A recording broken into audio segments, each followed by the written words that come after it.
We're gonna go. Hey, All right. good afternoon, everybody. Thanks for joining us here for Drawing Conclusions. My name is Randall Hampton. I'm the author and illustrator of the Little Game Masters series of books. Today, I have a very special guest, Dr. Emory Daniel. Dr. Daniel, Emory, tell me a little bit about yourself, if you wouldn't Yeah. mind. So I'm Dr. Emory Daniel. I am an assistant professor at Appalachian State University in the mountains of North Carolina. I'm also the marketing director at Geeks Like Us. I do streaming, not only doing fun stuff like this, but I have a weekly stream series called Lore du Jour that I like to do. But I'm also a professor that teaches advertising courses and a researcher that does also advertising research as well as gaming research and just general geek related content. So yeah, that's me. That's what I do. Well, Emory, thanks so much for being here with me today, hanging out. Today we're going to be talking a little bit about Final Fantasy X, Yes. which, yeah, I mean, I've been a huge Dr. Daniel Emory. Did I say Yeah, that? it's Did I say Daniel no, Emory? you did it right. You did it right. Wandering's messing with you. Don't Um, do that, yeah. man. No, it's the burden I've had to live with for all my life is that I have three first names, Emory, Stephen, Daniel, and it sometimes gets intertwined. Actually, it always gets intertwined of which one's which. So Sure. my mail is always very confusing. So All right. Very it's cool. all right. It's Um, all right. I've been a huge fan of the Final Fantasy series basically since it came out back in like 1986. Like the first like regular Nintendo Entertainment System game, like the big huge cartridge that just slap on your leg and blow in just to get it working. That was me. I was the kid that loved that game. So I love talking about Final Fantasy games in general. So I'm excited to play or to talk about this game. I've played through it a few times, probably 3-4 times myself. I'll probably get some names wrong. It's just bound to happen. I might Um, as well. yeah. It might happen. But I remember I did enjoy this game, and we'll get into a little bit about the game itself and what we liked about it and stuff. And there's gonna be a couple other topics kind of intertwined throughout the story of this game that we're gonna touch on and really kind of dig our teeth into as well. So Doctor Daniel, uh, as we get started, you're going to a deserted island that has, Yeah. you're going to a newly discovered island that has indigenous people that have never seen anything from the outside world. You can bring 3 items of geek culture to share with them. What are you going to bring? This is tough. And I'm really glad you asked me before stream as well because I had a little time to prep, even though my answer will not be sufficient Had to for think about it. anybody watching. I guarantee it. Well, one, I'm going to go a little stereotypical and choose Dungeons and Dragons as part of my geek Okay. related because my whole thing is if I'm bringing something to a desert island, I want longevity. Something you can do for a while, and since Dungeons and Dragons you can play forever, Sure. that is at least in my mind a good place to start. So wait, so you brought like the core rule books, but you don't get to bring dice. I didn't think I'm that kidding. through. I'm kidding. Oh man, the artifacts oh golly, you're strict on this. So I would do that. I would probably bring the Lord of the Rings series, just because I'm a big fan and I don't Books or movies? Ooh, I'd say books. Okay. Yeah. Although I wouldn't be opposed to the movies either. And then just because I have to address my inner weeb, I'm going to choose the Persona series because okay. about every game is 80 plus hours of content. And again, I've played through them about 6 or 7 times. So it never gets old for me. And that's more of a piece of me per se. So, hey, what's up, Cairo? So Good to see you. Awesome. Conclusions of drawing. Yes, that's what we're That's right. working on. Fantastic. Okay, so what we're gonna do is we're gonna have Emory kind of give us a little bit of a rundown of what Final Fantasy X is all about. kind of an idea of what the story is, who some of the characters are, just so we can kind of give a rough background for anyone that may have not played the game that's watching, to kind of get an idea of what this is. If you've not played the game, there will be spoilers. I'm sorry, it's a game from what, 2001? Yeah, it's been, I think it's over 2000. It's been 20 years. Yeah. So you've had time. This game's been around for a little while. Yes. So if you haven't played, I apologize. We're probably going to ruin the story for you a little bit. So we'll kick it off. While we're talking, I'm working on a picture of Titus, however you want to pronounce it. And you'll kind of understand the wispiness of it as we get into it, I guess. Mm-hmm. So, Emory, why don't you give us a kind of an overview of what this game's about, and we'll kind of move on from there. Yeah. So, this is a really cool installment of Final Fantasy, and it does something pretty well in terms of the main staple. Is they start you off in a really dramatic situation, which is you are playing as Titus. You are this expert blitzball player. You are stereotypical jock.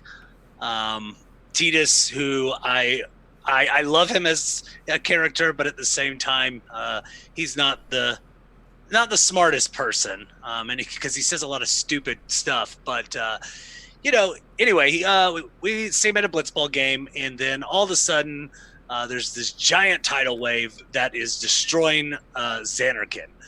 So Zanarkand is where Titus lives. It is a big city. So sorry, my phone was going off. Had to turn that off. So again, this is a big city in Final Fantasy, and we find out that I guess it would be 900 years before where Titus was. There was a civil war between Zanarkand and another city of Bavel. So they were fighting it out between two cities at war. One was based in magic. One was based in machines or machina. So Bavel is very much in machina territory. Zanarkand is in this territory of magic. And so what occurred in this case was they had this fight, and the main person in this particular area was a person named Yu Yevon, and he was leader of Zanarkand, and he tried to protect his city by casting it into a dream world. He sacrificed himself along with everybody in the city to create this monstrous whale monster called Sin. So Sin is a destructor of all things machina. That was like the one rule of it. And so Sin comes in, destroys Zanarkand, but there is a preserved dream Zanarkand, which we find out way later in the game. This is where Titus comes from, is this dream Zanarkand. So anyway, Titus gets devoured by this wave and wakes up 100 years later underwater. I don't know how that works, but it's magic. Yep. So he meets up with Riku. Riku is a part of a race called the Albed. They are not very well liked in Zanarkand, but she said, "Hey, I'm happy to help you. I'm going to bring you to this island of Besaid. And by the way, don't tell anybody you're from Zanarkand, because Zanarkand in real life is a ruin." So Titus, after going through some ruins and stuff, washes up on the island of Besaid, where he meets Waka. And Waka is also a avid blitzball player and a very strong follower of the religion that is now called Yevon. So it's based off Yu Yevon, but now it's just referred to as Yevon. And so he's a very, very a big follower of there. And then he goes to tell. That's exactly right, Cairo. And then Titus does the when he has like a shot that he throws a blitzball and it's really powerful and awesome. And Waka's like, "Hey man, where did you get that cool throw?" And he's like, "I played for the Zanarkand Aces." Like, this is just a thing to come of who Titus is.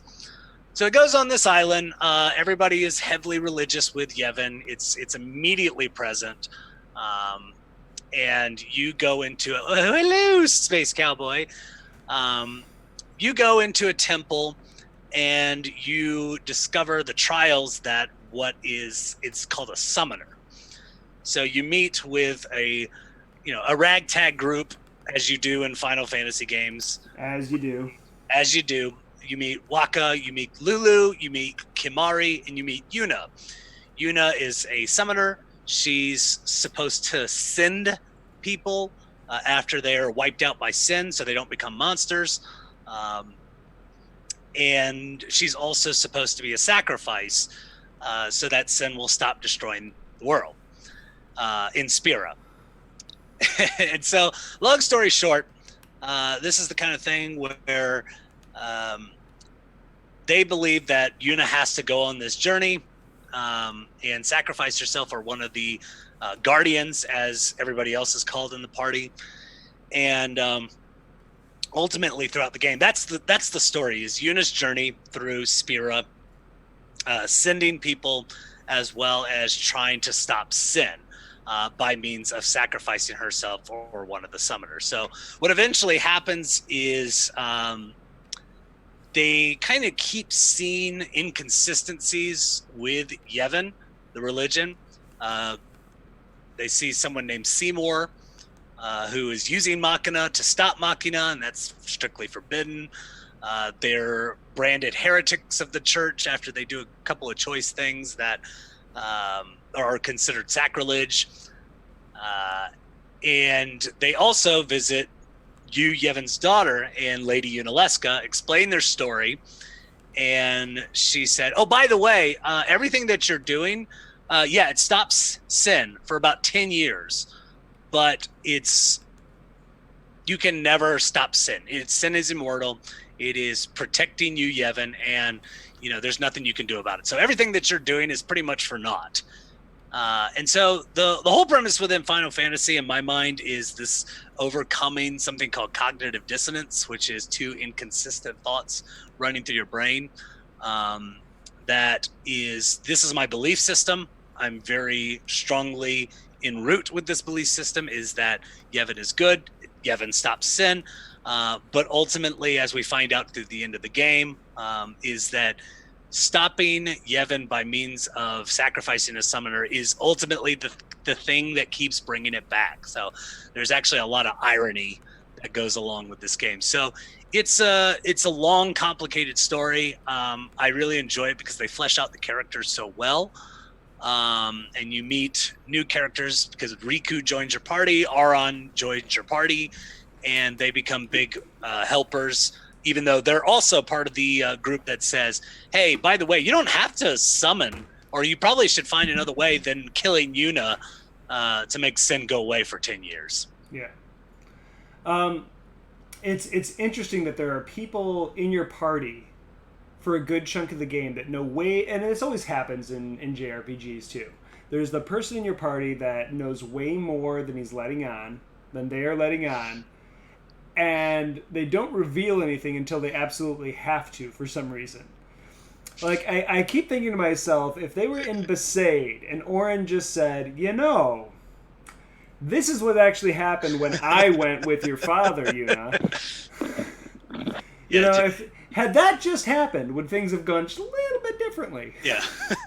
It's like, your father, Jessica, who, inject that came with, or is it Braska? I can never remember. It was Braska. I think you're right. I think it was Braska. It's like, you don't have to do any of this stuff.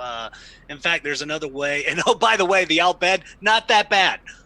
They're actually trying to help you, even though they go about it in the worst possible way, which is just flat out kidnapping Yuna on several occasions. So no explanation, no nothing. I think they do it just because they know they're hated by the people in Spira, so they resort to those measures. You gotta remind me. Was Yuna's mom Albed? Was that what it was? There was a connection. There's a familial connection. I don't remember if Yuna's mom was an Albed. There was some kind of connection because Riku's like a cousin or something of Yuna. I Yeah, I think remember you're that. right. I'm it's drawing a blank on that. Someone in the chat might be able to help me out on that Like one. you got to forgive me. Like it's been probably a decade or more since I played this game. Well, and I mean, if you look at Seymour, Seymour is part human, part Guado, so Hmm. it's definitely not unheard of. So I can't remember per se.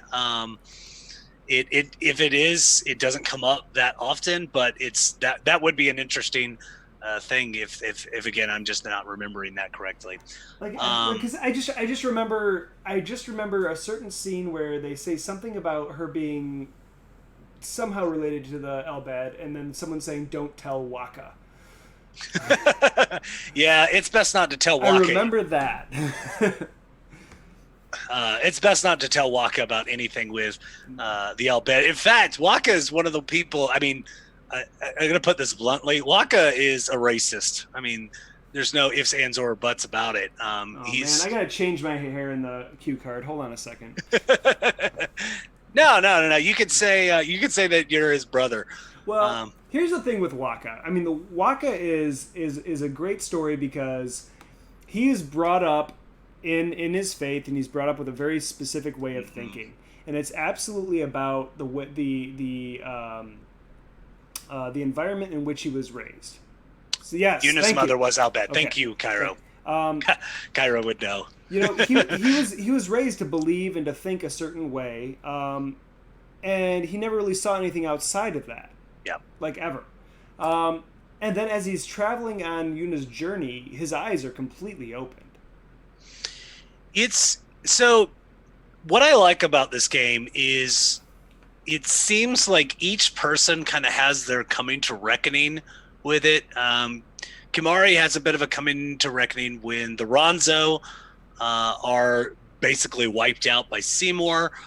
Um, but the two people that I think do a good job of keeping their faith almost to the very end is Lulu and Waka. It's not until Unaleska basically goes on a monologue saying, this is the only hope you have, is this. And, finally, Lulu's like, wait, we were told if there's complete atonement for our sins, because that was the point. It was like, if we stop using Machina at all, sin would stop coming back. And they get to Lady Unaleska, and she's like, yeah, about that. No, you can't do that. And like, she says something to the effect of, how do you think you can possibly attain complete atonement? That's just absurd. There's no way you could do that. Here we go. I'll say Yuna was 4 years old when her mother was killed in an attack from Sid during travels to Abba and home. Yes. Oh, okay. and that actually, that's probably one of the most interesting things when it comes to Waka when he's dealing with racial relations here, is when home is destroyed about 3/4 of the way of the game being over. Oh my gosh. Waka says the most awful thing you could. Riku's home is destroyed. Sid's home is destroyed, and he goes, "Don't think of it as your home being destroyed. Think of it as happy fireworks." And bless Riku for being like, I'll show you where you can stick your happy fireworks, you big meanie. And I remember that line specifically of him You calling him a big meanie. meanie. Yeah, big meanie was the exact words that were being used. And I was like, golly, I don't think I would ever speak to Waka again after that line. But he really does get on. He likes Riku at the start of the game until he finds out she's in all bed. And then things get a little turbulent there, if you will. But again, it is interesting when you were mentioning about these characters that almost let them go through with this stuff. You have 3 dissenters in this group between Tidus, Riku, and Auron, who don't necessarily believe in Yevon, or not anymore. But I like this about Auron is Auron's like, it's basically her decision to make. Yeah. It's basically Yuna's decision that she has to come to grips with everything that's happened here. I would have liked for him to do it a lot sooner. However, I think it makes for good character development for both that you get into this sense of, no, she has to come to grips with it. Yeah. This is her responsibility. That's really interesting to me. That's actually what I like about it is he had a relationship with Yuna's father, and I don't recall, and you have to correct me if I'm wrong, but it doesn't seem and no, I just forgot his name again already. Braska or Jack? Braska. Mhm. Braska never said anything about taking care of her, did he? I No, don't I think don't. so. No. But I will say that Kimari was one of the people that was responsible for taking care of Yuna. Yes, that And I do remember. and it's weird. Like Kimari doesn't really show a lot of faith in Yevon. He's just more like, my job is to protect Yuna. Nothing Yep. else matters. Yep. So I usually don't put him in with the cognitive dissonance that everybody else went through. His only thing was, I have to protect Yuna, and I don't think he changes at all through the game. Like, even when it comes down to the very end and they find out all these horrific things and, killing of the Ronzo and so forth, Kimari's like, no, my goal is still to protect Yuna. Yeah. And so he does that very faithfully. But when it comes to Braska and Jekt and Aran, they go through this whole thing first.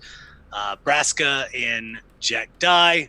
Jekt becomes Sin, and Aran escapes kind of with his life. He dies, but he's not sent. Okay, this is where people are going to get confused. The story is that Jekt is Tidus's father. Yep. From Xanarkand. Tidus is a dream. So Jekt is not actually Tidus's father. Where did Jekt come from? You're muted. You muted yourself. Oops. Okay. So, I'm so sorry. So where did Jekt come from? I mean, they're caretakers. I mean, his mother and Jekt were caretakers. But at the same time, you find out much. I mean, it's the last thing of the game where Tidus is ultimately a dream that is, I mean, ultimately dreamt up by the Faith in Dream Xanarkand, because the way that it works is the Faith are restless, and they're like, you got to let us go. And so this is almost like a person to send out on this journey to make sure that their voices are realized. Yeah, I know. I've spent way too much time with this game too. And partly it's funny because Cairo is a very, very good friend of mine, and him and I were talking pretty religiously when it came to playing this game, because I'd ask him questions all throughout. So no, it was a good resource. But yeah, so you find out that the Faith is ultimately a dream, part of Dream Xanarkand, and they're telling, hey, Tidus is here to help us be released, and they're ultimately the ones that help you understand how to defeat sin in its entirety. So, and tell you a little bit of the secrets of who Yevon is. So yeah. So that didn't really answer my question. I'm sorry. Was Jekt an actual person, or was Jekt a dream? Yeah, Jekt was an actual person. From Spira? Yeah. Okay. Yeah. So then why... Explain to the people why Tidus thinks that Jekt is his father in Xanarkand. Again, I think it just comes down to... plot hole? There's a lot of to me there's a lot of weird stuff that goes on in Final Fantasy X that I didn't quite understand, but I think it was just kind of like they were supposed to be a caretaker of him. Okay. So the Faith just created this familial surrounding for him to believe, to anchor something, to anchor him to something. That way, when he was brought to Spira, he would have that connection. Yes. right? Okay. Yes. Okay. That's the best I understand it. Okay. Yeah, the Dreams Anakin part was always the one that confused me the most of, because like the one of the biggest plot holes in my opinion, and again somebody in the chat could please explain this better than I ever could, was when you are not sent, it is pretty much determined that you become a monster. However, Yeah. Auron wasn't sent, and neither was Tidus, and yet they're still alive and kicking. Now that's one of the reasons why, like midway through the game, you go through the Guado village and they go through the celestial plane and so forth. And Auron's like, nope. Yeah, nope. I'm not gonna do that. I'm good. I'm good. Don't worry about me.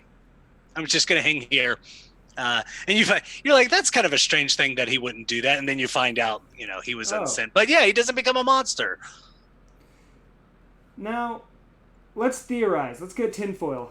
Okay. Let's get tinfoil here. Why do you think that he is allowed to be dead and not sent, and still interact in a physical sense? Mm-hmm. Because it's not even like speaking with Seymour's father, who Seymour killed, and his spirit was still there in the looking glass, whatever you want to call it. But Auron is able to still actually interact with the people around him. I think there's part of it is like, it was something along the lines of where he was when he was killed, and he like scraped his way out by like the skin of his teeth. But as far as, because again, I think what ultimately it comes down to is the thing that kills you. And so if you get killed by sin, then you need to be sent. Whereas, Auron in this case wasn't killed by sin. He was killed by Lady Unalesca, if memory serves correctly. So that may have something to do with it. I'm not sure. Okay.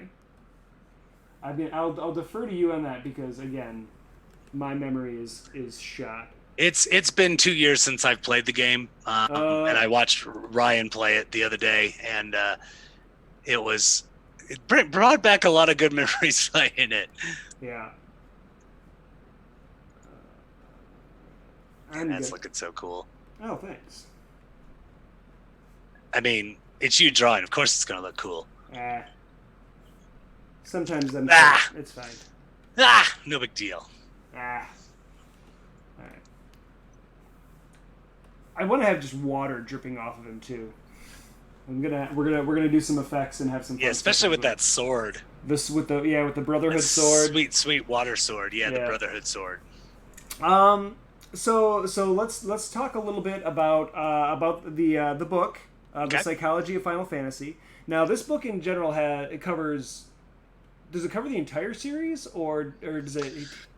So when any of these books, we have games that we cover more than others. Final Fantasy VII is definitely a big target on that. Final Fantasy X is a big target. Final Fantasy VI is a big target, but at the same time, like there is a chapter in feminism that talks about Final Fantasy XIII.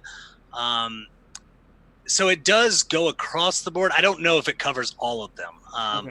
And that was actually a conversation point between myself and the editor about how we wanted to approach this particular chapter.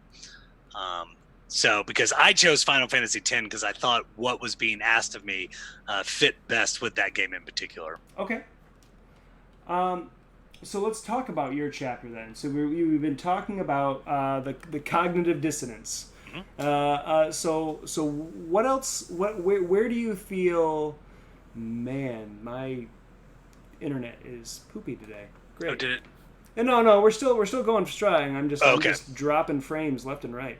Oh. So that's not good. But if we drop out, guys, just stay with us. Be patient. It'll come back on. I apologize.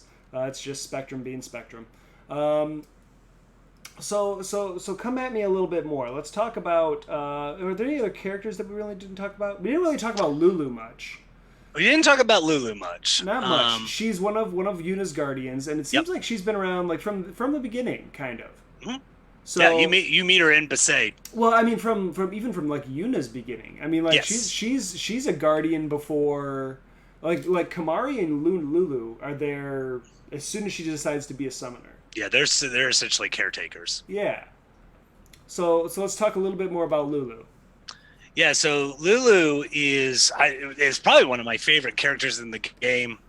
She's a very determined person, but also very religious, very devout.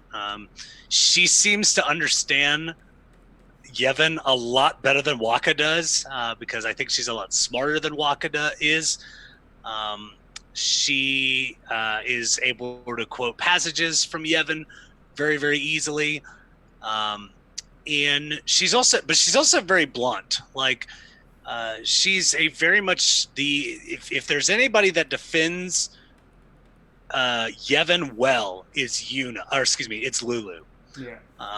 And she puts Waka in her place a lot, in his place a lot. She's also a very strong voice of reason when, Tidus is obviously captivated by Yuna, and Lulu is very, very strong to come in right away and say, "Don't you fall in love with that girl? Yeah, don't get attached. Don't get attached, because it ain't gonna work." So at that point does Lulu know from the very beginning what's going to happen? she knows that Yuna will be sacrificed. Okay. I think pretty much all the Guardians know. Actually, I mean, it's kind of understood, people who follow Yevon, that Yuna's life is forfeit. She's given her life to faith. Yes, she is destined, well, to give it to sin, to destroy it. By faith, I mean spirituality, religion. Oh, yes, That's what I meant by faith, not the faith. No. Saying faith and sin in a religious discussion. Yeah, sorry. So that's okay. She's given her life to the religion of Yevon. She's given her life knowing that she's made this devotion to the greater good, to what she believes is the greater good of helping the people of Spira. So she's a very noble person. Oh yeah. Yuna is quite possibly the most noble person you'll meet in a video game, because she knows she's walking into fire with her head held high. Like, from absolutely. The get-go. Go ahead. To the point, and to your point, Randy, is she'll mention all these things of, like, it's worth it. Don't say it's not worth it. Bringing people peace for 10 years is definitely something I must do. But to the point of when people are resisting her, when she is being kidnapped, she still persists, knowing that she's walking to her death. And that's got to be something. I mean, it's extremely powerful, of not only knowing you're going to die, walking forward that knowing you're going to die, but also resisting other people that are trying to stop you from doing it. That takes a lot of power, and going through a lot of trauma as a young kid, as well as what she's going through now. That requires an extreme amount of resolve, and it really does speak to, as you said, Randy, the nobleness of Yuna. So this gets into this, like, we'll start with Yuna as I think a really good jumping off point for this. This speaks directly to this idea of cognitive dissonance.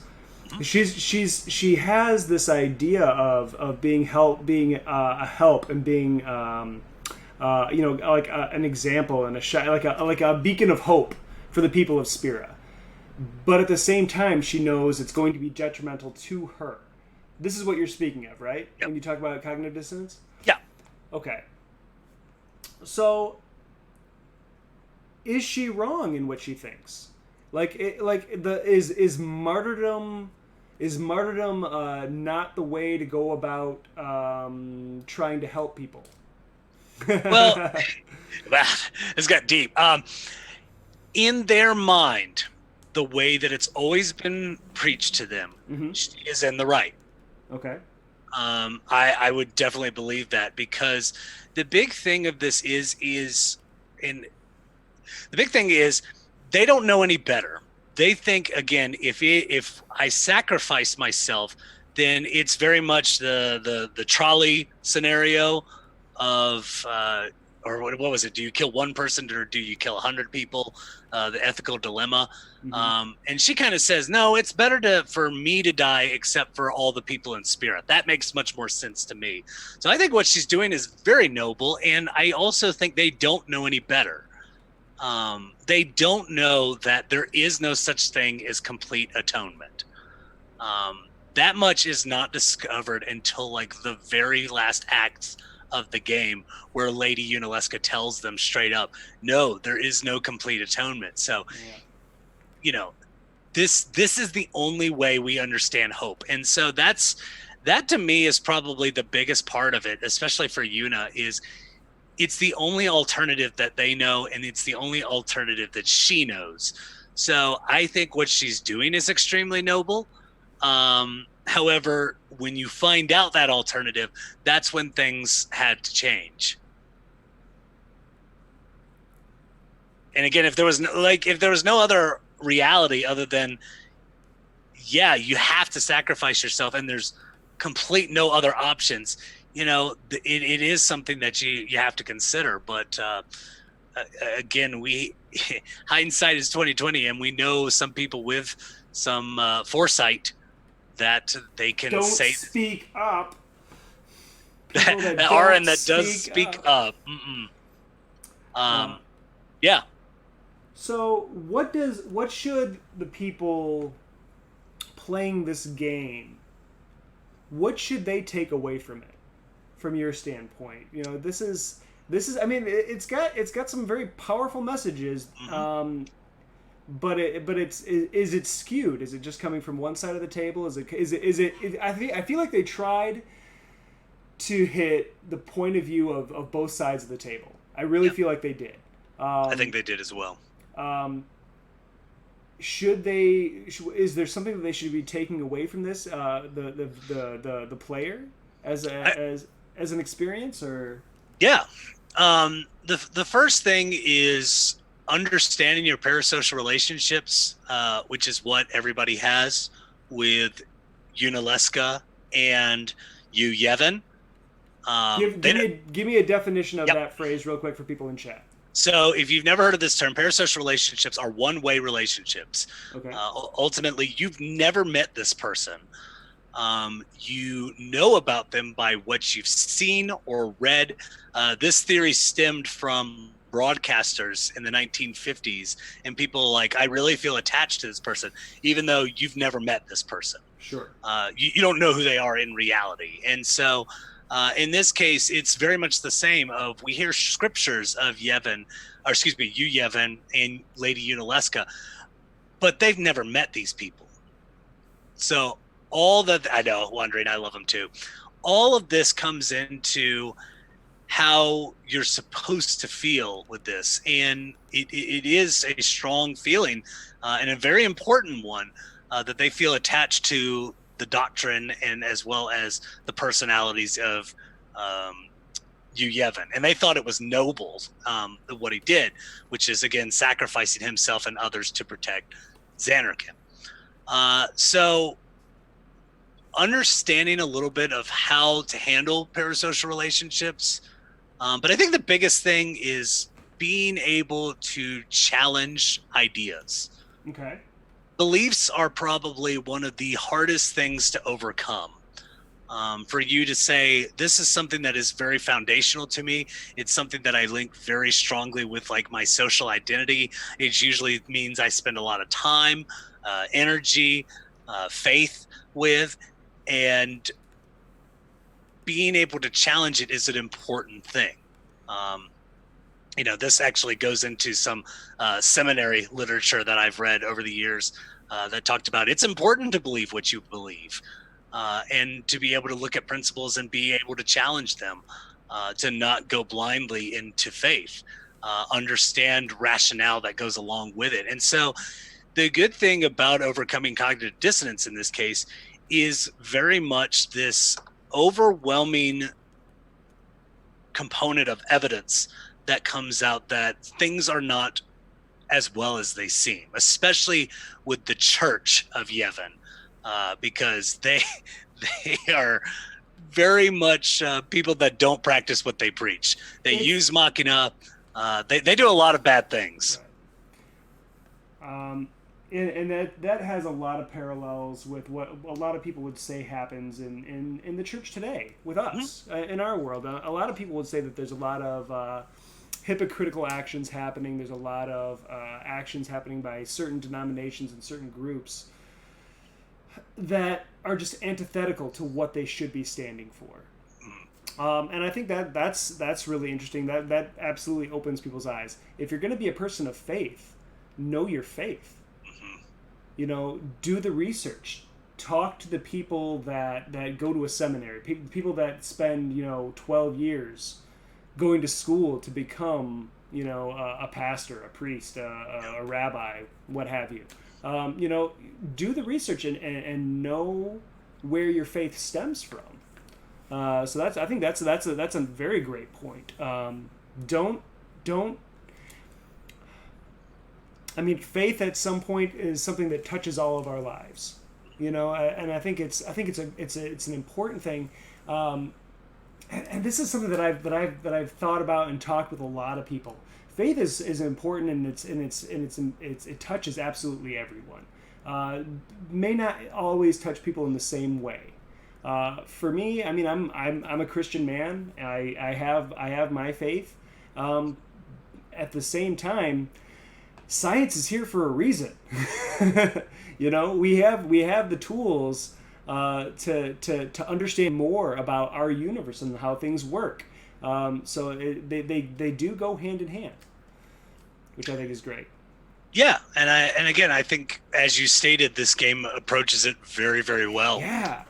Being able to understand that faith is good, and faith is important, and it's very important to understand the logical fallacies. I can't blame the people in this game as they go through the journey, especially people like Lulu, who follows the scripture extremely well and understands it very, very well. Yeah. There's so many characters that I'm like, I can't fault them for doing this. It's, again, if I were going to, I had to remind myself when I was writing this book, if I was going through a guardian process protecting Yuna and I don't know any better, wouldn't I be the exact same way? But it's not until you encounter Seymour, which Seymour is well aware of what he's doing. Yeah. Because he wants to become Sin. And so ultimately, like I said, it's like within the very first few acts, Seymour uses Machina. Yeah. And Waka, for obvious reasons, is very perplexed. Like, why would he do that? He has like almost an immediate conflict of this identity, this conflict of identity, because he sees these people that are supposed to be the precipice. They're the leaders, the pinnacle of his church, that are just shitting on everything that he believes. And I completely understand that crisis of faith that he has. I mean, it's hard to watch those people and say, you know what, you're not following what you're teaching me. Why? And I think that's another great example of, in life, you have to know what you believe, and you have to have a strong foundation. If you're going to proclaim to be something, well, know about it, learn about it, study it, put in the effort. Yeah, and that's, I mean, the funny thing about it is he challenges it, and Seymour's like, first Waka is like in complete awe. I'm like, holy crap, this is Seymour. This is like, for the Catholic Church, this is like the Pope. Yeah. One of the biggest leaders of the group here. So yeah, this is a really big deal. And so Seymour uses Machina, and again, perplexed, Waka's like, hey, should we not do this? That's not right. And Seymour's like, necessary evil. It's fine. It's fine. Don't worry about it. Don't worry about it. So, yeah. Let's touch on a little bit, like, this game. We can wax poetic and see how deep it goes. The wormhole goes here. Mm-hmm. That's fine, because it goes really deep. But I want to talk about some of the fun stuff in this game. Yeah. I'm going to talk a little bit about one of the reasons why I love this game. I love the sphere grid. I love the way that you can build the characters. I thought it was a really, really cool and interesting way to do character development. Leveling, as you would. in this series. Like, because Final Fantasy, when it started, it was so deeply rooted in like D&D stereotypes as far as leveling goes and character growth and progression and stuff like that. This has nothing to do with actual like character progression and like themes of the game at all. I'm talking completely gameplay aspects. So it was so cool to me to see that it was almost like a point buy system now. I just thought that was so interesting. I agree. I love the sphere grid. I thought it was cool. Yeah. Yeah, and I mean, it went away from like the junction system in Final Fantasy VIII, which everybody hated. So I think a lot of people were on edge a little bit when they were like, "Hey, we've got this new leveling up system," and I knew a handful of people that were like, Great. I'm not so sure about this." But it was one of those things that you kind of had a lot of control about how you created your character.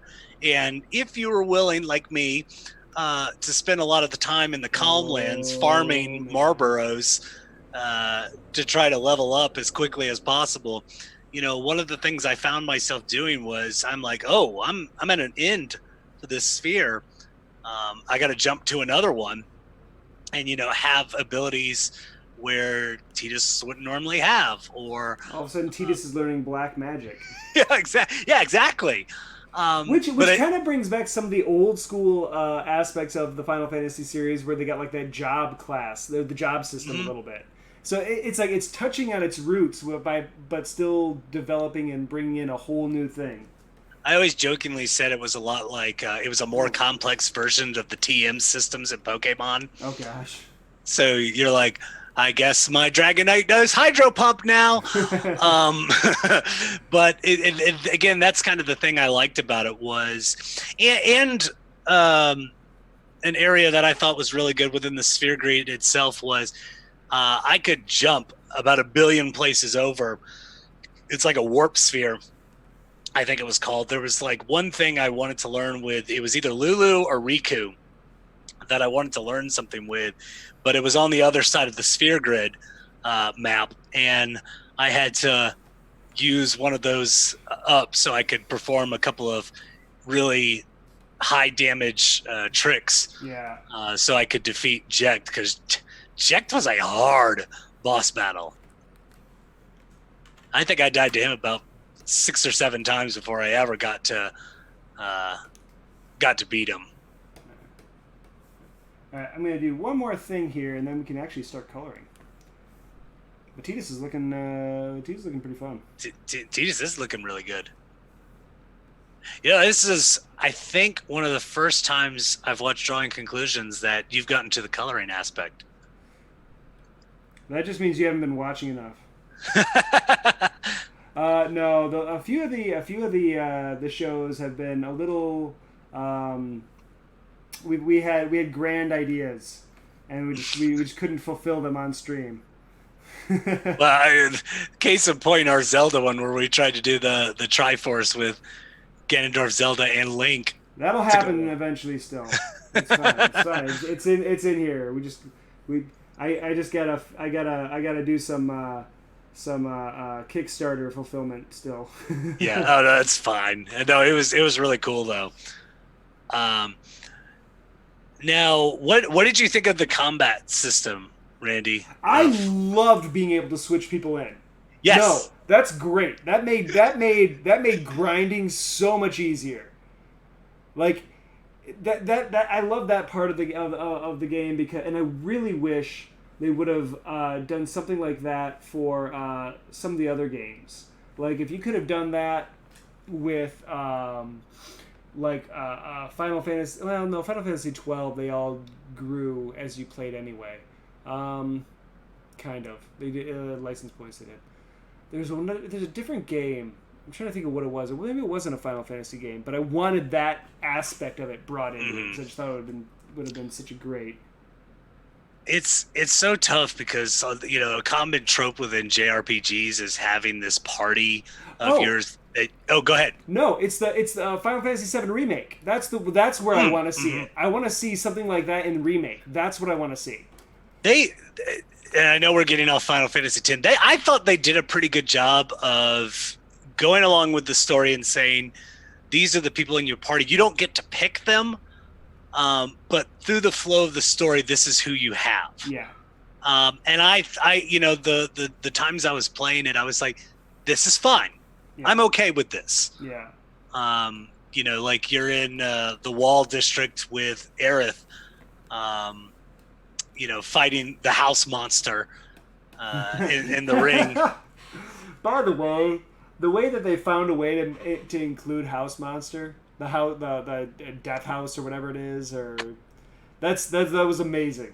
It was perfect. Great. I loved it. That was great. Like, because you're sitting there, you're thinking back to when you played the original game, like, wait, how are they? They can't do that. Yeah. That can't be a monster in the new game. It just can't be. There's no way.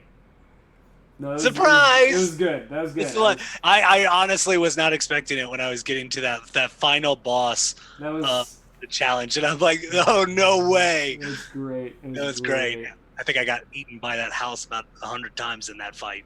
That was so good. Thank goodness you got a healer with you. But no, I like the battle mechanics of 10. I thought they were extremely well done, that you could change characters on the fly and you weren't penalized for it. And it's also one of the things I like about JRPG. Some of JRPGs is that they give you time to analyze your attacks. Like I'm not a quick thinker sometimes. Yeah. I mean, it's interesting because it depends on what kind of gamer you are and what kind of games you like. Some people really love strategy, like SRPGs. Mm-hmm. Games like Fire Emblem and stuff like that. I like Fire Emblem. I love Fire Emblem games. Those are great. So being able to think tactically, and the fact that they gave you the lineup of who's the initiative order. Who's next? When is this person going to attack again? That was really interesting to me too, and I was glad that was an option, or that was included in the combat system for 10. Yeah, I mean, because in certain cases, I didn't want to release an Aeon too early. Yeah. And so it's like, or I'd use haste, and like Waka gets to go twice now. Yeah. So I get to inexplicably hurt a monster with a blitz ball, which never seemed like it made much sense to me. Unless you consider like I don't know. I think blitz balls have more durability than like a kickball. Apparently. But I mean, when you take those so hard to the face, you're like, wow, I have lost all life. This thing actually killed me. To the point where, throwing it underwater, I don't know what the physics are. Yeah, there's got to be something going on there where you can hurl it at like 1,000,000 miles an hour outside of the water and then also in the water. Yeah, the water physics. I mean, the fact that Tidus at the very beginning of the game can do this like awesome bicycle kick as he's flying out of the water, out of the stadium to hit a blitz ball. The fact that he can use his sword underwater. But I mean, I'm arguing this in a game series where if you look at Cloud's Buster Sword, he's riding it on the back of a motorcycle in one hand. What's your complaint? I don't understand. I don't understand what the problem is. Jeez, the jack shot. Oh my gosh, Cairo. The one thing I would never be, I've never been able to do that. No? No, it was a command that showed up too quickly when I was going through the game. That it was like, okay, you're going to take the control stick, do it 270 degrees, not 280, but 270. It was never that precise. It's pretty precise. You're making things up. Probably. I'd probably make it a lot. I remember the first time I did it, I completely flubbed it, and I didn't have the eject shot for that entire playthrough. And I was like, I don't understand. Was I supposed to do something? I also was it. I think okay. So I think I was in my sophomore year of college. I think it was my sophomore year of college when I beat Final Fantasy X. Mm-hmm. And I remember sitting in my dorm room on my couch playing, and a couple of my buddies walked in and I'm like, oh, hey, check this out. I'm at the end boss. And I start playing, and it took forever because I didn't do something a certain way, or so one of the combat things with the very end, and they're sitting there like, dude, this is the most boring thing I've ever seen. Shut up! No, it's not. So it was rough. Yeah, and it's funny because like I fought Jack for the first time and got absolutely demolished my first playthrough, and I'm like, well, gonna have to do things the old-fashioned way. Grind, and also find really powerful stuff. So I found Anima, the incarnation of Seymour's mother, as an Aeon, and poor Seymour's mom. I just got to say that. I don't remember that aspect of it. Is there like a codex entry or something that says that? Yeah, you have to find her. She's in. So you got to go through like 6 different places to get these items, these artifacts. I think they're all existent within those trials where you're entering spheres. Yeah. Oh, you had to get all the hidden stuff. Yeah. So you had to get all the hidden stuff, and you bring them to it. So it's if you're doing the trials as a completionist, it's not that hard to do, and it's not that hard to find. But it is finding the coordinates on the airship, and then you hear about Jack's mother, who is talking about being a Guado, and Seymour's mother. Yeah, Seymour's mother, okay. And her sacrificing herself so her son can have a good life. And so she, again, becomes this chained, imprisoned monster that's, ultimately becomes one of the best Aeons in the game, besides Yojimbo, of course. No, that's interesting to me. Or Bahamut. And maybe you can talk about this a little bit, because I don't remember this much of the lore of the game. So the faith, the summons, the faith that you get are those are the faith, right? Those are the faith of Yevon. Where do Yojimbo and Anima, where do they fall? They're not, because they're not, or are they the faith of? What are they? No, I mean they're described as Aeons. So like every Final Fantasy game has that. They're either summons or they're Final Fantasy F, they were GFs, Guardian Forces. Yeah. In this game they're Aeons. So they're not faith, but they are something that's like manifested that you create through these trials. So you actually gain some throughout. I can't remember her name. Yuna challenges somebody throughout the game.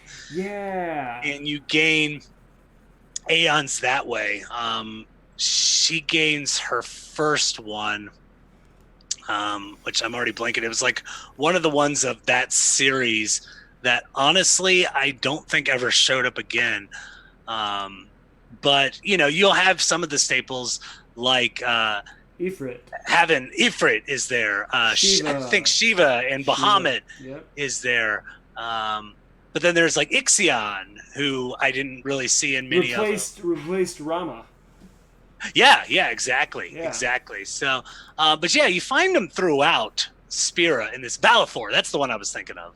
Oh yeah, the like Quetzalcoatl looking thing or whatever. Yeah, exactly. Even though I don't think Valifor had lightning powers. No. That was Ixion. That was Ixion. But yeah, Shiva, Bahamut. Titan. Oh, the Mega Sisters. I forgot about them. Mega System Sisters. Yeah. Yeah. So again, they were the things that were used to ultimately would defeat sin.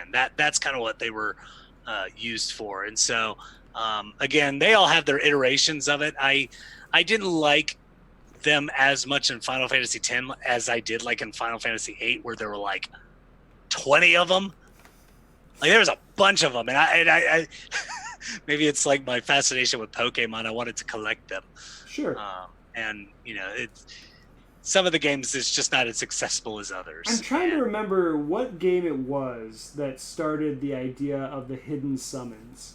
And I don't know if it was 10, because I think after 10 they went back and they remade a bunch of the classic games for like GBA and stuff like that, and they added in more content. They added in summons that you could find. So like in Was it Final Fantasy? Was it 6? The remake, you could there was a Leviathan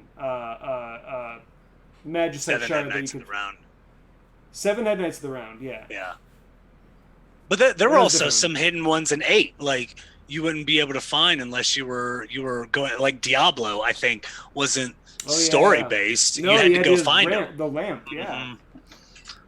I Mhm. remember that, yeah. So yeah, I think this has been a relatively strong staple. I mean, even in the remake, I missed the materia for the Moogle Chocobo materia, and I was because yeah, Barrett was like, "Hey man, do you want to go?" I'm like treating him like Randy Savage. Oh yeah, oh yeah. Do you want to get that material? And I'm like, nah, it's like midnight and I want to go to bed, so I'm just going to ignore it. And later to find out that it was like, oh yeah, you get a trophy for that, and that's material. I'm like, son of a damn it! I'm like, I'm enjoying having Ifrit or Ifrit or however you pronounce it, but I want to see Shiva. yeah. I want to. I still haven't gotten Leviathan in that game, but I did get Fat Chocobo, and that's been a lot of fun. Fat Chocobo. I know some of the characters. I love like some of the staple enemies that are just ridiculously difficult. So like, I mean, the Marlboros are pretty staple. Those big plant monsters. Yeah.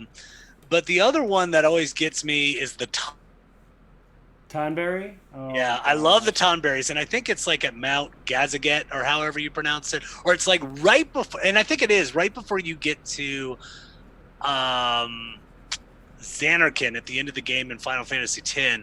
There's a cave that you can farm that has Tonberries in them, and I'm like, as soon as I see them, I'm like, run away. Yeah. I ain't dealing with that. Cactuars are the same way.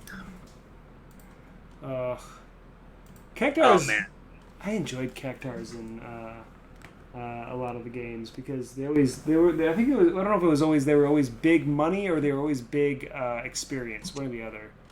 I don't recall. It was one or the other. You could find a Cactuar towards home in Final Fantasy X. Yeah. Yeah, and I just remember there were a couple of places that I kind of explored after the fact. One I didn't explore, and I think it's something that we need to at least address. Okay.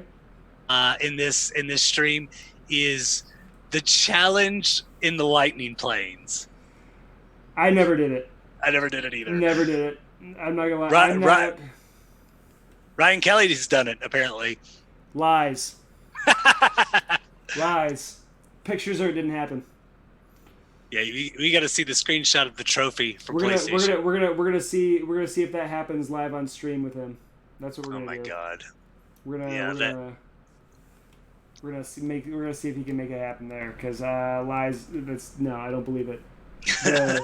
Yeah, 200 times I think it was. Is that in a row? Yeah. No. No, I didn't have time for that. I don't have. I'm not a gamer apparently because I couldn't do it. I didn't. Do you even game, bruh? Do you even game, bruh? Come on, bruh. Really, bruh? Come on. Yeah, no, I couldn't hang for that. I'm sorry. So, Randall, another big question. Yeah.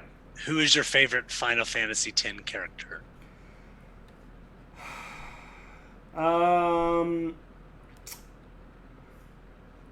In all honesty, let me ask this. Do you want to know what character, as a character in the story that I like the most, or what character I like playing as the most? Can we do both? We can do both. We've got time. Yeah, let's do both. Yeah. I love Yuna as a character. Mm-hmm. And a lot for what I said before. I very much appreciate the fact that she is this devout person that is devoted to her mission. She has a goal set in her mind. She wants to help the people that live in this world, and she's the one person that can do it. So I love that about her, and I love the fact that at the end, she's willing to sacrifice herself, but at the end, she's like, you know what? No, no, no. This is ridiculous. Why would I Um, do that? but it's not even out of like self-preservation. It's just this is just wrong. You know the fact that she has the strength to first of all go through with through the whole story, go through with what she has to do, and then at the very end the strength to defy what has driven her the entire time. Mm-hmm. Like that speaks a lot to me, and I have a lot of appreciation for that. As far as like actual player like characters to play as, I really liked Lulu because her limit break was so cool because you could just like overpower, just like boom, boom, boom, like fireball after fireball after fireball after fireball. If you had the thumb dexterity to do it. Yeah, well, I did not, but yes, I agreed. That was a big one for me. I like Lulu a lot. Let's get some gold in here. If anyone in the chat has any questions, please pipe up. We'd love to hear what you guys think about this game. What you think about where the story went. If you have differing opinions about what the game was about and what it stood for, that kind of thing. I mean, we want to talk to you about it, so let's talk about it. Yeah, absolutely. I will say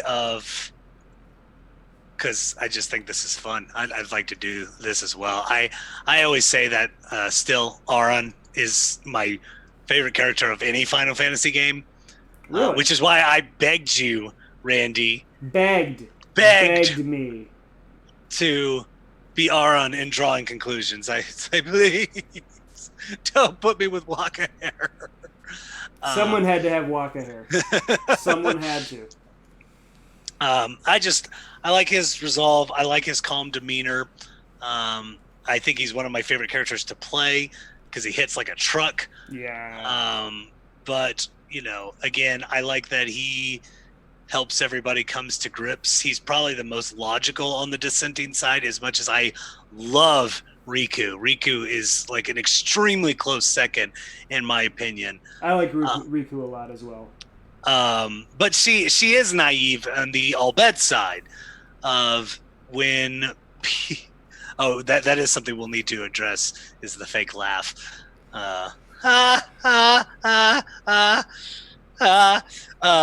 I could never do it as good as Ryan does it, but it always has to be addressed. Ha ha ha ha ha ha ha. Yeah, it's bad. But yeah, Riku really challenges everybody, but it's like she doesn't know why. She just has this idea of just because you believe in something, does it actually make it true? And you need to start thinking for yourself. And I'm like, yes, thank you, Riku. But she never really goes into detail why, whereas Auron very well knows why that this is occurring. Again, he doesn't say anything, understood. But I do think Riku is my favorite to play because I think Mix is the most underrated overdrive. Okay. Because you can get some cool effects. Yeah, especially if you go for a trio of 9999. Oh gosh. Which I made sure I can't remember all the materials, and they weren't easy to find. I think it's like Wings of Discovery was one of them. Oh gosh. Yeah, you had to find a lot of weird stuff to make it work. But once you did, I used it against Jekt, and even though it wasn't a shoo-in, it definitely made the fight easier. Yeah. Plus, I had everybody's overdrive just raring to go for that fight. But yeah. Yeah. I liked Riku a lot. Let me say this. I never played 10-2. I never played 10-2. It looked too much like a Paper Dolls game to me. It kind of was. I mean, and am I wrong? Yeah, it kind of was. I never played it. I haven't even really heard any of the story from 10-2, so I can't even really address that. One thing I remember out of 10-2 is that it explained the Albed better. Okay. and got into some of the deeper lore. I don't remember because again, I got through about 20 minutes of it and said this isn't really for me. But when I was researching for the book a couple of years ago, they would start bringing some stuff up about why the Al Bhed believed in Machina, why they were pushed out in the process of it, and I thought that was a really good thing to be able to talk about because I thought that was a loophole. But yeah, like the whole ending within Final Fantasy X, spoilers for a 20-year-old game, is that Yuna sees Tidus as a dream conjured by the Faith. He doesn't exist, and which I know Cairo loves that ending. You let me know all about it. This is bullshit. Yeah. But at the same time, I thought it did a disservice because you go through all this. It's supposed to be tragic. And then in Final Fantasy X2, you can get them back if you do a lot of unnecessary things. If you do a lot of dancing and singing? I can't remember because I've never played through Final Fantasy X2 all the way through. But apparently there is this laundry list of things that you have to do, but you ultimately get Tidus back. See, that seems like fan service. That seems like it does just right? fan service. That's all that is, and I don't like that. It seemed cheap, and yeah. I was not a fan. I really wish they would have kept the story as is. And I mean, when you have that's the thing that I don't like about some sequels and some I don't know, remakes and things like that. When they change things to suit what the fans say or what the fans want, that kind of thing, it cheapens the original art. That's why I always laugh when I read all these articles by fans of Star Wars and Game of Thrones and stuff like that, because these people are just screaming and yelling about it's not how it should have ended. I'm like, well, you're not the one making it. How would you know? So it's just, whatever. But it's sad because the ending, as ridiculous as it was still tragic and moving enough that it gave weight to who his character was and why he was there to begin with. So why change that? Why cheapen it? Yeah, this to me is, and I'd love to get your opinion on this. We know Final Fantasy VII, the remake, is going to have. We know this is like part 1. Yeah. Like it was like a sixth of the game. Yeah. Which I'm really excited for the next one, because I'm like, oh good, I don't have to go through sewer A, B, C, D, E through F all over again. Sweet. That was like the only complaint I had about Final Fantasy VII, the remake, was I was just getting sick of sewer levels. However, we know, and again, I don't think this is any spoiler to anybody, it is one of the most significant deaths in video games, is that Aerith is going to die at some point by the hands of Sephiroth. Is the remake going to follow that? And if they don't, it's a problem. You know what I love is that they put that out there, and the whole point of Final Fantasy VII is that they changed fate. That's essentially what it is. They changed fate, so things have changed. Things don't have to be what they were in the first game, in the first time through anymore. So what I actually would love is if there's different options. I would love it if there's an option where Sephiroth doesn't kill Aerith and she stays alive. That could be interesting. I think it'd be interesting if they still allow her to die. I think it'd be interesting if Cloud dies instead of Aerith. I think it'd be interesting if Tifa dies instead of Aerith. You know what I mean? Like there are different ways that they can go about what's going to happen. They've completely built it up so that Cloud can stop it from happening, because he's the one that has the memory of it happening now. And I think the way it was built up, like Aerith was seeing shots of it, or she was seeing the memories of the future or something like that. I don't know. Again, convoluted, timey-wimey, wibbly-wobbly stuff.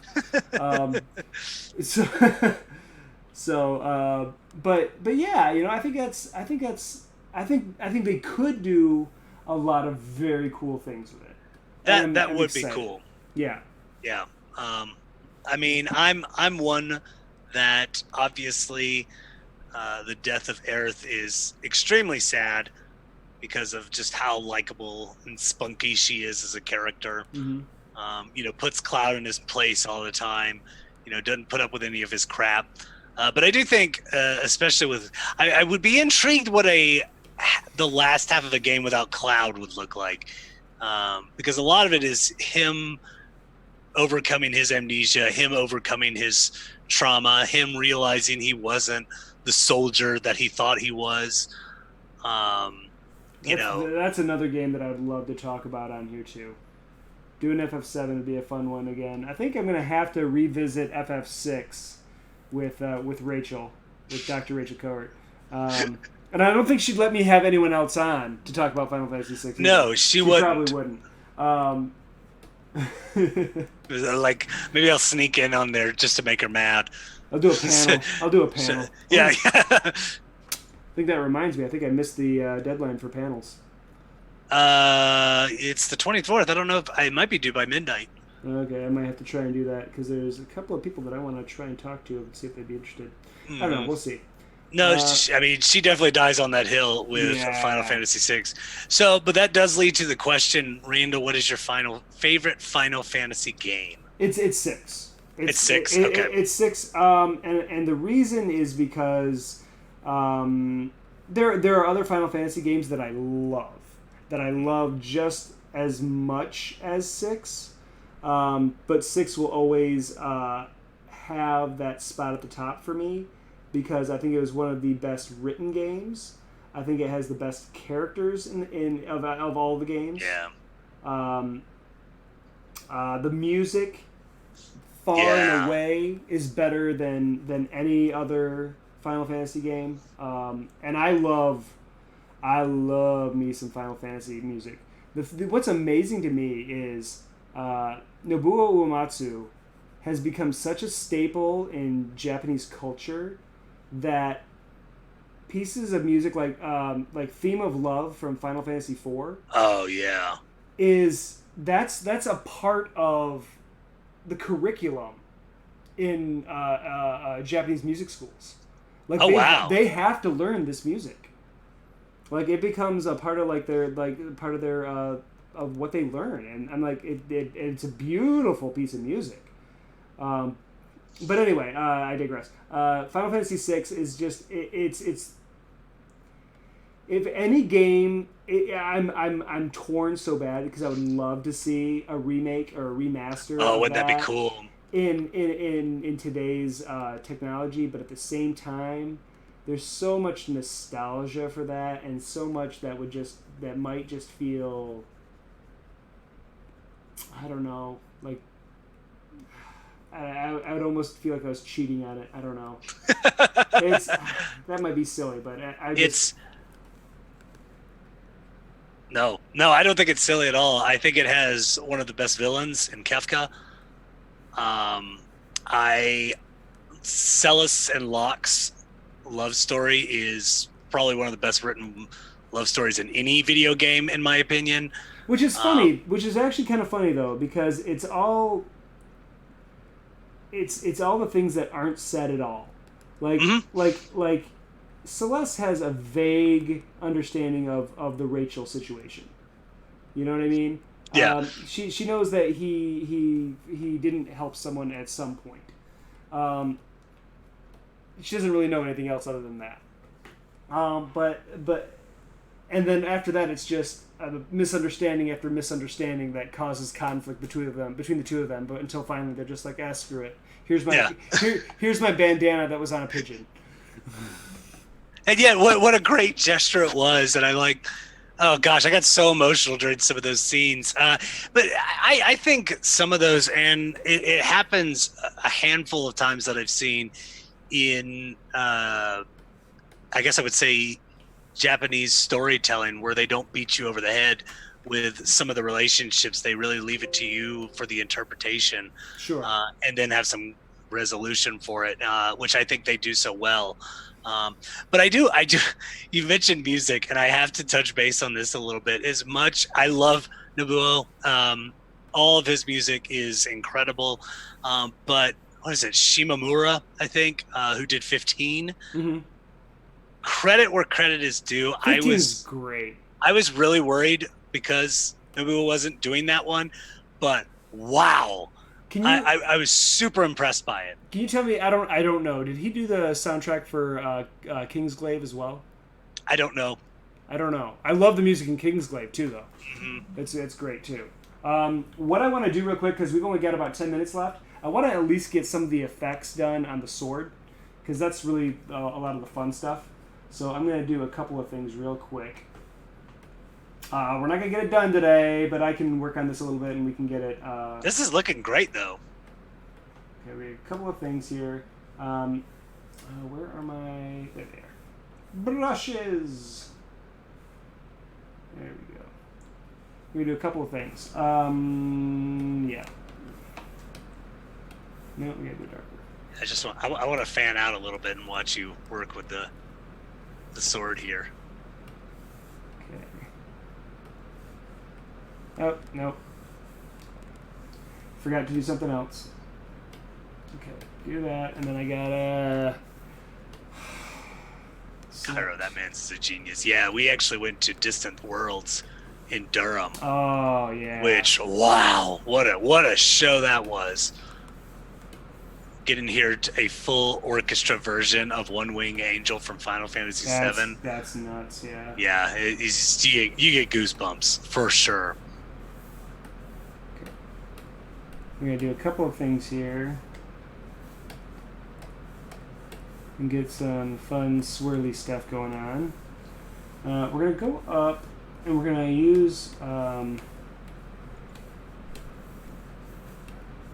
little bit of bubbly. A little bit of bubbly going on. What program are you using? I switched over to Photoshop now. Okay. I do all my line work and probably most of my coloring in... oh, you guys are still looking at... Because I switched programs. It's a window capture. I apologize. Hold on. Oh, oops. You guys aren't seeing any of this. I apologize. It's going to be a before and after effect. It will be. It's basically what's going to happen. Alright, hold on. Add source, and we're just going to jump in. I'm going to add Photoshop in here. Okay. I'm going to drop that down here. And then... So now you can kind of see what I'm doing here. There we go. You can see the effects on the sword now. Oh, yeah. Okay.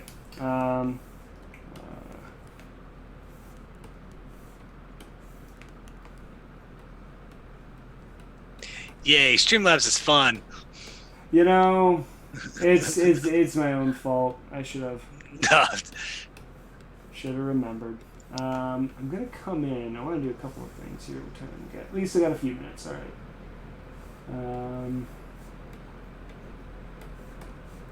Literally, when it comes to doing effects and stuff like this, I play around so much with effects and trying to figure out what I want stuff to do and look like. So I'll... I'm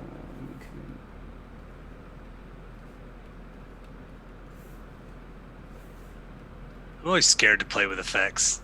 Yeah, that's how you learn. You just come in here, that'll give us a little bit of here and there. I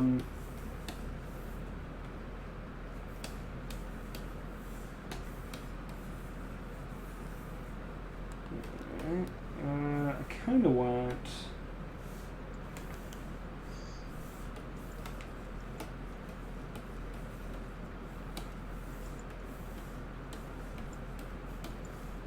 Okay. I want to add...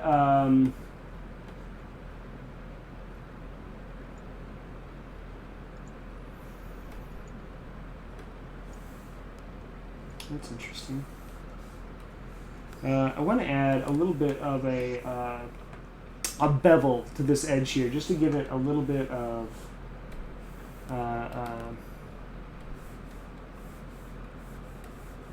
form to the thing. Gotta find the right color to do it in, though. That's too dark. Yep. Maybe that's what I gotta do. We'll do it up on top. I always love the fluidity of the sword, that it looks like it's water moving through it. Yeah. Yeah, it's super fun. Give it a little bit of a bevel there. And then there's going to be like 14 layers just on the sword. It's going to be ridiculous. I may need to consult you at some point of discussing the intricacies of layers, because I never quite did them correctly. It's all about just having fun with it. So that gives it a little bit of form to it and things like that. And then I kind of want to get just a little on these little bubbles inside the sword here.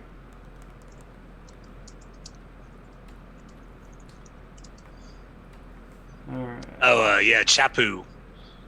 Cairo. Chapu did have a good story. Oh, Lulu's... Waka's brother and Lulu's first love. Mm-hmm. Yeah, for all intents and purposes, gonna get married. Untimely death. And they explain Chapu's... I think that's another thing they did pretty well. That they explained in Final Fantasy X2 was Chapu in more depth. And you also find out that Lulu ends up marrying Waka, I think, in at least one ending. So, yeah. I don't know how I feel about that. I don't know how I feel about that either. But I think, was it, he went to protect people from sin, and it ended up killing him. And so that was another self-sacrifice. There's a lot of self-sacrifice in Final Fantasy X. Yeah. Folks, I think that's probably about as far as we're going to be able to get on the drawing today, but I'll keep working on it and we'll get it posted up on Geek Like Us's Instagram, so keep an eye out for that. Coming up after me is Retronathon is coming up at 4:30, I believe. Hit up our Discord. Go ahead and hit the link right there. Come hang out with us and have some fun on there. We're always there for conversation. Bunch of different channels for you guys to jump on and talk to us about whatever you're enthusiastically geeky about. So please jump in and check that out. You can also check out our Patreon. Geeks Like Us has a Patreon. The money coming in from Patreon helps to fund what we do and the programs that we provide for you guys. So if you're enjoying what you're watching, consider jumping over there and becoming a patron. We would really appreciate that. Dr. Daniel, where can people find you on the interwebs?